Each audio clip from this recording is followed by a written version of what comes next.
What's up, everybody? Skyhook Garage here. We got a 2010 Jeep Wrangler, and today we got to check engine light, and it's an EVAP code.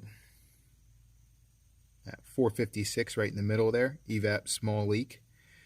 And I'm doing this video because this is the second one I've seen like this, and I'll show you what's going on. So most of the time when you have an EVAP leak, everybody says, oh, it's the gas cap, your AutoZone, your Pep Boys, your Advanced Auto, they're going to say that it's a gas cap, but 90% of the time it's not the gas cap. The only time the gas caps fail is if the cap itself does fail, and that doesn't ever really present itself, in my opinion, to a small leak. It's always a large leak.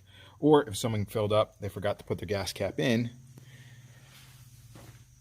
forgot to put the gas cap on, then yeah, you'd get a large leak. You wouldn't get a small leak. So first things first, if you do want to check your gas cap, look at the seal. See if it's got any cracks. If it's got no cracks on it, it's probably good. I've honestly, in my 10 years of working on vehicles, have only ever seen one gas cap that was truly bad. So I'll put that guy back on. Say hi to the pooch. And then what you're going to want to do is get the back of the vehicle jacked up, or you can actually do this without jacking the vehicle up, but make sure if you do jack it up, get it up on jack stand so it's not falling on you. And you can crawl underneath and look. A little shaky camera work, sorry. Okay, so at the back of the gas tank up here, as you can see, get a good picture of it, you got your filler neck that comes in from the driver's side of the vehicle. You got an EVAP line there, and then you also have another EVAP line there. Now, it's disconnected currently because it was creating a lot of stress on this port right back here. So I've already disconnected the line, and you can see right about there that black line. Can't really get a good picture of it. But what's happening is this line comes from the other side of the vehicle,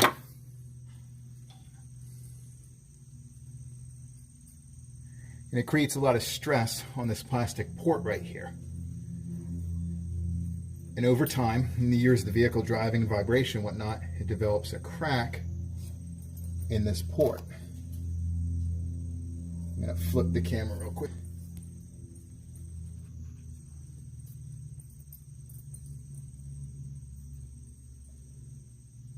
There's a crack right up in there. So if you move this line a little bit, see that crack opening and closing? So don't stress it too much.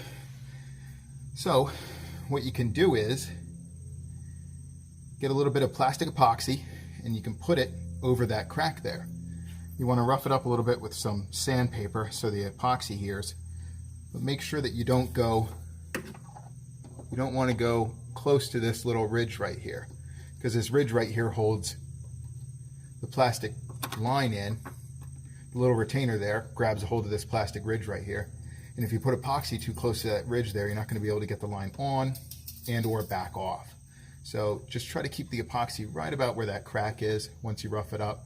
Make sure you don't rough up anything on this side of the left side of that ridge there, because that's where the rubber O-ring from the plastic EVAP line sits, and that needs to be nice and clean and smooth.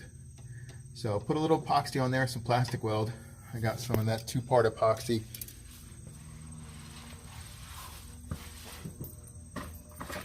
There we go.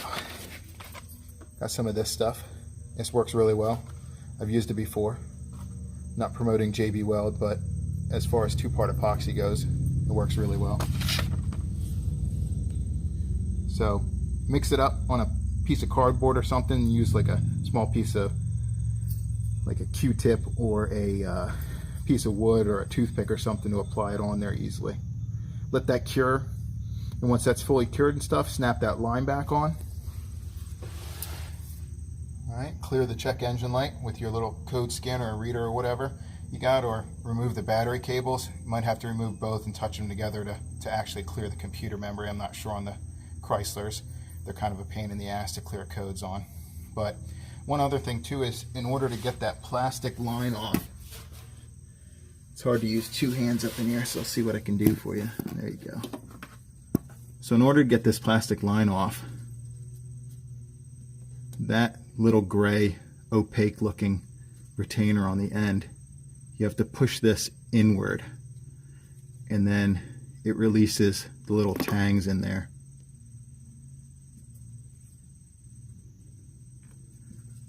Sometimes you can pop them out, but you end up ruining them. But the idea is you want to push this opaque thing in,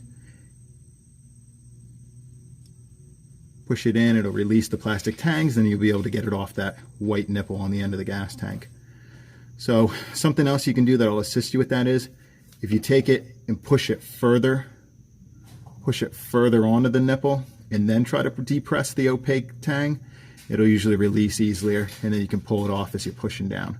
Sometimes also you can use a plastic pick, not a plastic pick, I apologize, a metal pick like I had in my hand earlier. You can push in with that, that'll assist you a little bit more, and then you can try to pop it off.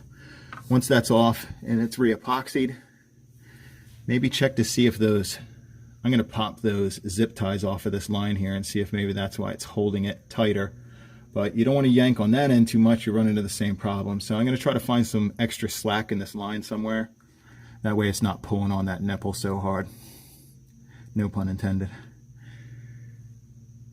Alright, well thanks for watching. Hopefully this fixes your issue. And that 456 code. And like I said, I've seen this before on these gas tanks. Your other option, if you don't want to epoxy it, is replace the gas tank. And they're not cheap. Cheapest one I found is about 300 bucks with shipping. Normally they're about 6 or 7 from the dealer, so, or a junkyard, but good luck finding a Wrangler in a junkyard. Alright, thanks for watching. Check out the rest of my videos. Leave comments, questions, sections below. Like this video and subscribe. Thanks for watching.